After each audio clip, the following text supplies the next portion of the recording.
प्यारे बच्चों, kinetic theory of gases में आपका स्वागत है। जितना पढ़ाऊंगा अगर उतना ईमानदारी से पढ़ लिया तो एग्जाम में आपके एक भी क्वेश्चन नहीं छूटेंगे। अब देखो, इसका नाम है काइनेटिक थ्योरी ऑफ गैसेस। देखो यहां पर थोड़ा समझिएगा, लिखा है काइनेटिक थ्योरी ऑफ गैसेस। यहां पर जी है एक्चुअली में। काइनेटिक थ्योरी ऑफ गैसेस, इस चैप्टर के नाम से क्या फील आता है? एक वाइव। इस चैप्टर के नाम से वाइव क्या आता है? Kinetic theory. देखिए, काइनेटिक जो वर्ड है, काइनेटिक या काइनामेटिक्स कहीं ना कहीं मोशन को रिप्रेजेंट करता है, कहीं ना कहीं। ये मेरा ऐसा मानना है, इट्स माय पर्सनल ओपिनियन, ये मेरा पर्सनल विचार है कि काइनेटिक वर्ड जो है वो काइनामेटिक्स, काइनेटिक एनर्जी, तो ये सब वर्ड ना मोशन को रिप्रेजेंट करता है। तो बेसिकली इस चैप्टर में हम क्या जानेंगे? हम जानेंगे काइनेटिक थ्योरी ऑफ गैस, यानी मोशन वाली थ्योरी। जो गैस है, गैस केटीजी बोल रहे हैं इसको, KTG, kinetic theory of gas यानी मोशन वाली थ्योरी। यानी इस चैप्टर में गैस को हम मोशन में देखने वाले, गैस के मोशन को समझने वाले। बात समझ पा रहे हो? और गैस के मोशन से क्या होता है ये भी हमें समझने वाला है। गैस के मोशन से फट जाता है बेटा सिलेंडर। अगर एक सिलेंडर के अंदर गैस है और पार्टिकल मोशन में आ जाए, सिलेंडर फट जाता है। और आसपास के लोगों की भी, है ना? तो इट हैपेंस। आज आसपास के लोगों की घर, मकान, ठीक है, बहुत सारी चीजें, घर मकान के अलावा भी कुछ चीजें होती है जो फटती है, कह सकते हैं। तो काइनेटिक थ्योरी ऑफ गैसेस हम स्टार्ट करने जा रहे हैं। आप इसका इंट्रोडक्शन लिख सकते हैं, चैप्टर का नाम लिख सकते हैं, फिर हम आगे बढ़ेंगे। सो प्यारे बच्चों, KTG, O my God what a name. KTG ऐसा लग रहा है जैसे कि भाई साउथ के हीरो का नाम है। वो आएगा, वो आ रहा है, तुम जानते भी हो वो कौन है। वो छत्तीसगढ़ के महारानी के महाराजा के पोते के बेटे के महाराजा का बेटा का पोता है। वो जब वो आएगा हवा चलेगी, नहीं आएगा हवा रुकेगी। सुनो, तो प्यारे बच्चों केटीजी लग रहा है साउथ के हीरो का नाम हो, है ना? Kinetic theory of gases. तो प्यारे बच्चों केटीजी के अगर हम बेसिक्स की बात करें तो बेसिक्स में हमें क्या जानना होता है?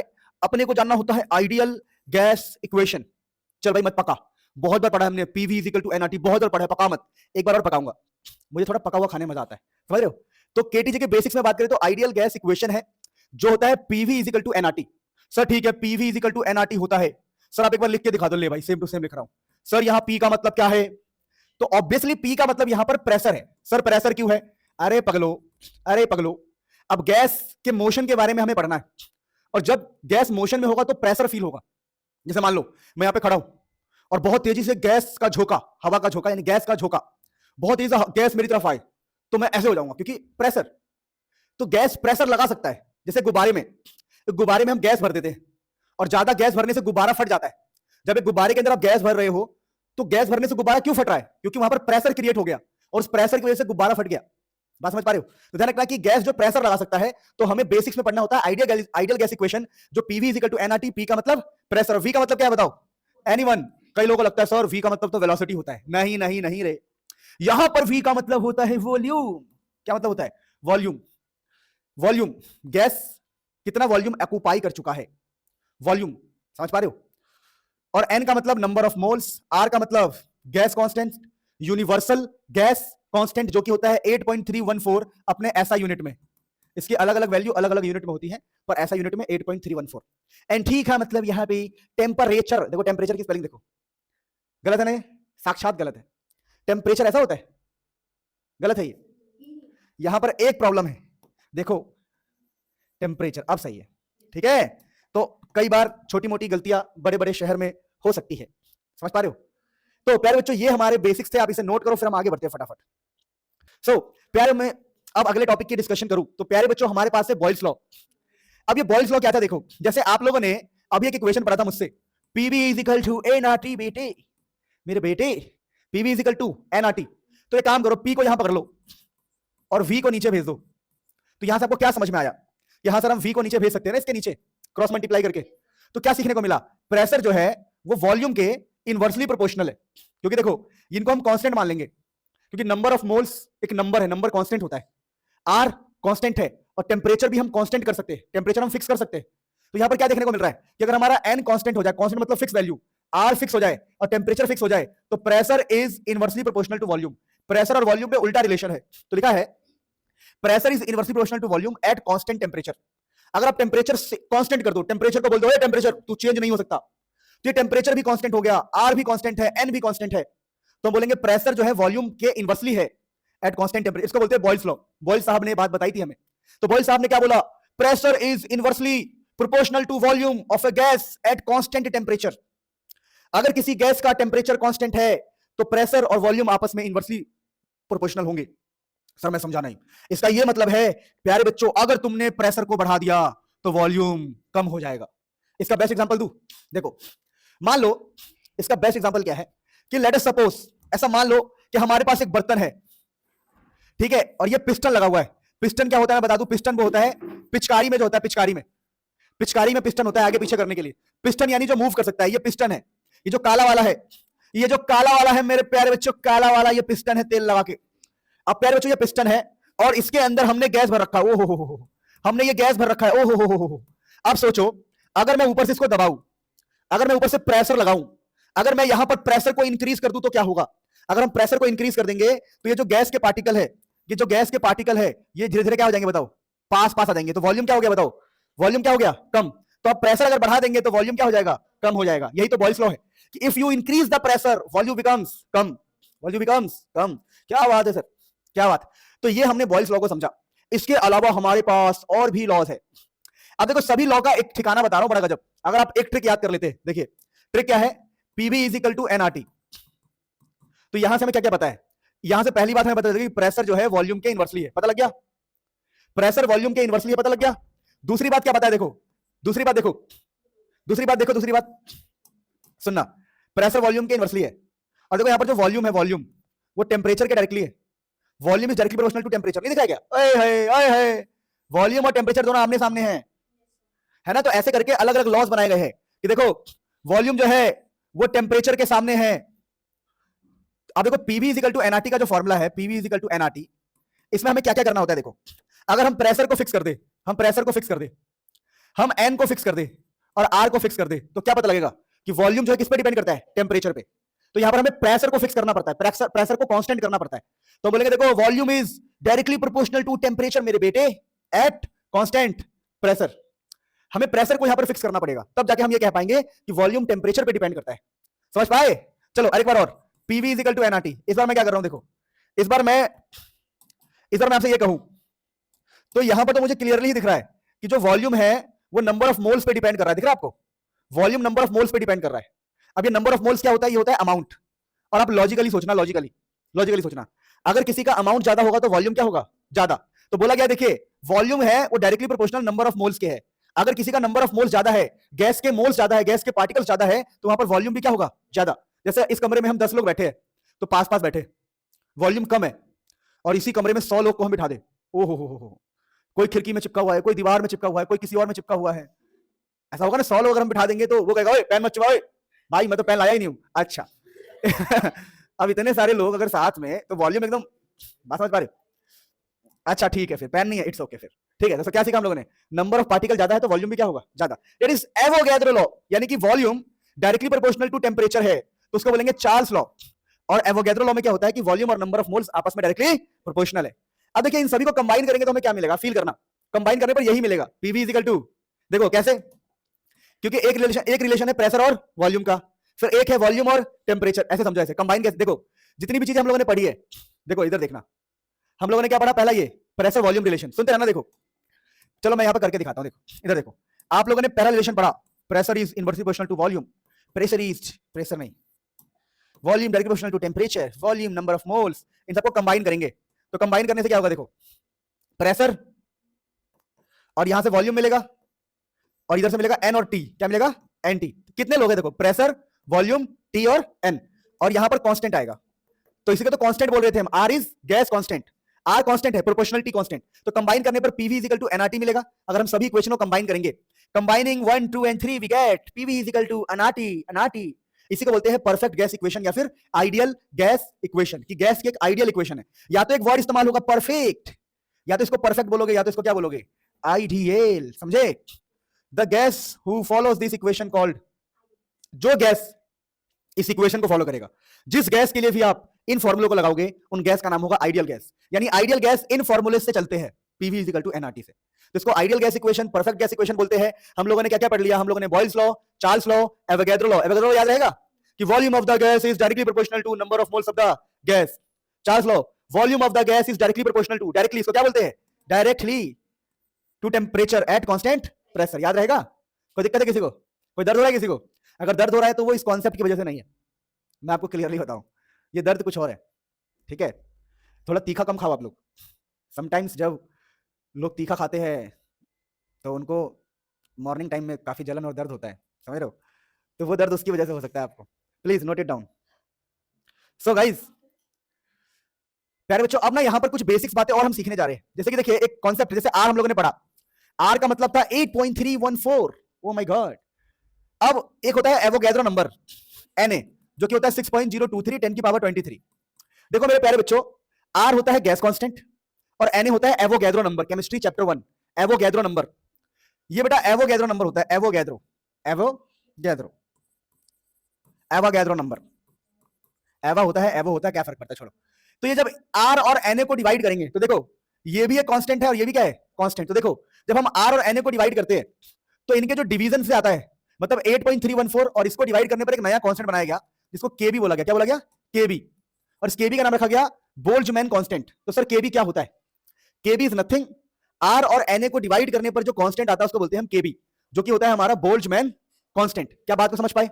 अच्छा, तो केबी कैसे निकलेगा? अब तुमसे कोई बोले व्हाट इज बोल्ट्जमैन कांस्टेंट, मेरे लड़के, तो तुम क्या बोलोगे? देख बेटा, आर और एवोगैड्रो नंबर को डिवाइड करना पड़ता है तो केबी मिलता है। तो चलो, हमने केबी निकालने के लिए क्या किया? ऊपर लिखा आर और नीचे लिखा एवोगैड्रो नंबर, और डिवाइड करके वैल्यू कितनी आई? बताओ केबी की वैल्यू कितनी आई? इनको डिवाइड करके 1.38 10 की पावर माइनस 23, ये केबी की वैल्यू होती है, और केबी का मतलब होता है Boltzmann constant. Please note it down guys, फटाफट तेल लगा के। तो मेरे प्यारे बच्चों ध्यान रखना, अब मैं आपको एक होमवर्क देता हूं और ये याद भी कर लेना। होमवर्क क्या है? जो बच्चे भी मुझे देख रहे हैं ऑनलाइन, तुम मुझे कमेंट करके बताओगे इसकी यूनिट क्या होती है, केबी की यूनिट। चलो मैं आपको ऑप्शन भी दे सकता हूं पर दे नहीं रहा हूं। केबी की ऐसा यूनिट बतानी है आपको, जूल और समथिंग आता है, आप बताना। ठीक है, थैंक यू। ओके, आगे बढ़ेंगे, गेट लगा, चलो आप ही लगा दो, थैंक यू। तो ये तो लिख लिया हुआ आप लोगों ने। अब अपना मेन चैप्टर यहां से स्टार्ट होता है। इससे पहले हमने जो भी पढ़ा वो हम पहले से जानते थे, PV is equal to nRT, और मैंने एक कांस्टेंट इंट्रोड्यूस किया जिसका नाम है बोल्ट्जमैन कांस्टेंट। अब प्यारे बच्चों, अपने पास जो टॉपिक है, ओ हो, जो इसको समझ ले इसके 1-2 नंबर एग्जाम में फिक्स है, और जो इसको नहीं समझे तब भी फिक्स है, क्योंकि आसान है। आपको बस लिखना है, समझना है, बात खत्म। लिखा है अजम्पशन। ओ हो, सर यही अज्यूम करके तो हम बैठे थे आज तक कि लास्ट में हो जाएगा, पढ़ लेंगे, देखा जाएगा। स्टार्टिंग में जब बच्चा आता है ना 11th में, अबे भाई तेरे भाई ने 9th पास किया, भाई तेरे भाई ने 10th क्लास निकाली है 1 महीने पढ़ के, 1 रात पढ़ के, ये भी देखा जाएगा। और जब वो 11th में आ जाते हैं तो सब कुछ होता है, देखा ही नहीं जाता है। जो स्टार्टिंग से कहते आ रहे थे देखा जाएगा, अब देखा ही नहीं जा रहा है। This is reality. कह रहे सर ये तो वो हो गया अस मोमेंट, है ना? देखो मैं समझता हूँ, ये बच्चे ने स्टार्टिंग में, चलो ठीक है, वो क्यों ध्यान दे यार, कहते हैं कि देखो यार जब तक बाल बड़े ना हो जाए कटवाओ मत, वही वाली बात है। अरे सर की बोल रहा हूँ यार, तो बात है यार। सुनो, assumption used during making ideal gas equation, या आइडियल गैस के बारे में assumption। देखिए, जब आइडियल गैस इक्वेशन बना रहे थे ना, PV is equal to nRT, जब ये, अब कई लोग तो बोलेंगे सर ये आइडियल गैस होता क्या है? भैया आइडियल गैस वो है जो रियल में नहीं होता। आइडियल गैस से समझो मतलब, आइडियल वो गैस है जो रियल में नहीं है। ठीक है, आइडियल गैस एक इमेजिनेशन है। जैसे हम कहते हैं कि भाई आइडियल पार्टनर, हमारी लाइफ में आइडियल पार्टनर आएगा, कोई आइडियल नहीं होता, सबके अपने प्रॉन्स मतलब और कॉन्स होते हैं, नहीं समझे मेरी बात को? That's a reality. मजाक कर रहा था, सुनो। तो आइडियल गैस के बारे में हम डिटेल में कभी बात करेंगे फ्यूचर में आगे कि आइडियल गैस क्या होता है। वैसे एक बार केमिस्ट्री में मैंने आपको बताया था कि आइडियल गैस किसे कहते हैं, बट यहां हम दोबारा देखेंगे। पर फिलहाल कि जब ये आइडियल गैस इक्वेशन बना रहे थे तो क्या क्या दिमाग में चल रहा था लोगों के? तो सबसे पहले उन्होंने क्या माना? उन्होंने ये माना कि the size of the gas molecule is negligibly small. उन्होंने कहा कि देखिए आइडियल गैस किसे कहोगे आप? आइडियल गैस उसे कहना जिसका साइज नेग्लिजिबली स्मॉल, आप उसके साइज को बहुत छोटा मानो। बात समझ पा रहे हो? तो आइडियल गैस वो है जिसका साइज नेग्लिजिबली स्मॉल, बहुत छोटा हो, ऐसा गैस जिसका साइज बहुत छोटा हो। अच्छा, and there is no force of attraction among the molecule of the gas. पहली बात तो गाइस, जो गैस है उसका साइज बहुत छोटा माना गया है, और दूसरा ये जो गैस के मॉलिक्यूल्स हैं इनके बीच में कोई अट्रैक्शन नहीं है। गैस के मॉलिक्यूल्स के बीच में कोई अट्रैक्शन नहीं है। अगर कुछ ऐसा हमें कभी दिख जाए तो उसको हम आइडियल गैस कहेंगे। तो आइडियल गैस के लिए क्या बात कही गई कि पहले तो उसका साइज बहुत छोटा हो, साइज इतना छोटा हो कि आपने बोला कि यार नेग्लिजिबल है, और दूसरा उन पार्टिकल्स के बीच में अट्रैक्शन ना हो। देन वी से व्हाट वी से कि भैया वो क्या है? Ideal gas. ये 2 पॉइंट्स लिखो, फिर हम आगे बढ़ते हैं। तो ये है आइडियल गैस के लिए असम्पशंस है। असम्पशंस मतलब जो हमने माना होता है। अब प्यारे बच्चों देखो, समझना ध्यान से। अब यहां पर क्या बात कही गई है कि आइडियल गैस में आपको साइज बहुत छोटा मानना है। सुनना ध्यान से, आपने बहुत छोटा साइज माना, और आपने ये भी कहा कि उनके बीच में अट्रैक्शन नहीं है। इसका मतलब ये रियलिटी से दूर है। देखो रियल में हम ऐसा मानते हैं, रियल में हम ये जानते हैं कि गैसेस का कुछ ना कुछ साइज तो होता है। अगर हम रियलिटी की बात करें, आप सब कुछ छोड़ो, रियल में यार कुछ ना कुछ तो साइज इसका होता होगा, है ना। तो अभी मैं आपको ये बता रहा हूं, ये जो आइडियल गैस इक्वेशन है वो रियल गैस, ये जो आइडियल गैस या आइडियल गैस की इक्वेशन है वो रियल वाले से अलग ही होगा किसी भी हाल में। जैसे फॉर एग्जांपल आप देखो, मैं आपको समझाने का प्रयास करता हूं, मैं थियरी लिख के लाया हूं। ये लिखा है देखिए, अबव अजम्पशन, अबव मतलब जो भी हमने पीछे पढ़ा, above assumption is not hold good for real gases. वो रियल गैस के लिए सही नहीं है भाई। वो अजीब सा ही कॉन्सेप्ट है कि आप साइज मानो ही मत, आप अट्रैक्शन मानो ही मत, तो हम बोलेंगे वो आइडियल गैस है। तो रियल गैस के लिए ये सब चीजें वैलिड नहीं है जो आपने पीछे भी पढ़ा है। So real gas shows deviation from ideal gas. मेरा सर थोड़ा सा अलग होता है दोस्तों बचपन से ही। एक्चुअली बचपन में मैंने एक फिल्म देख ली थी, ऐसा नाम था उसका, मूवी का नाम था ऐसा, वो मूवी का नाम था ऐसा। अच्छा सुनो, मैं ये कह रहा हूं, so real gas shows deviation from ideal gas. In real gas और आइडियल गैस आपस में क्या होते हैं, डेविएट। डेविएट मतलब उनमें क्या है, फर्क, डिफरेंस है। यानी कि बेटा जो रियल वर्ल्ड में गैस है, जो रियल वर्ल्ड में गैस है उसके लिए हम इस इक्वेशन को नहीं लगा सकते। क्या बोला मैंने, जो रियल वर्ल्ड में गैस है, रियल वर्ल्ड में क्या है, oxygen, hydrogen, nitrogen, methane gas, है ना। तो रियल वर्ल्ड में जो गैस है, जो रियल वर्ल्ड में गैस है उसके लिए आप ये इक्वेशन नहीं लगा सकते, क्योंकि इस इक्वेशन को बनाया ही गया है अलग ही कुछ सोच के कि उनका साइज नहीं है, उनमें अट्रैक्शन नहीं है। तो बेटा ध्यान रखना है कि देयर इज, ये क्वेश्चन आता है एग्जाम में कि आइडियल गैस और रियल गैस में क्या है, डेविएशन है, दोनों अलग चीज है, ठीक है। बट तो सर हम पढ़ क्यों रहे हैं, सर हम पढ़ क्यों रहे हैं, अगर दोनों चीजें अलग है तो आइडियल गैस पढ़ क्यों रहे हैं, उसके पीछे रीजन है। देखो क्या लिखा है, real gas behaves like ideal gas. समझे, एक्चुअली में आप पढ़ रहे हैं आइडियल गैस, ठीक है, आप आइडियल गैस पढ़ रहे हैं, ओके, और है हमारी जेब में रियल गैस, तो हम क्या कर सकते हैं, हम रियल गैस को आइडियल गैस बना सकते हैं। तो अगर हम रियल गैस को आइडियल गैस बना सकते हैं, इसलिए हम इन दोनों को पढ़ाई करते हैं। तो यहां पर ध्यान रखना कि real gas behaves like ideal gas at high temperature and low pressure. High temperature and low pressure, ये कुछ अजीब सा लग रहा है लिखा हुआ, ठीक है, at a high temperature and low pressure, low pressure, yes, या सही है।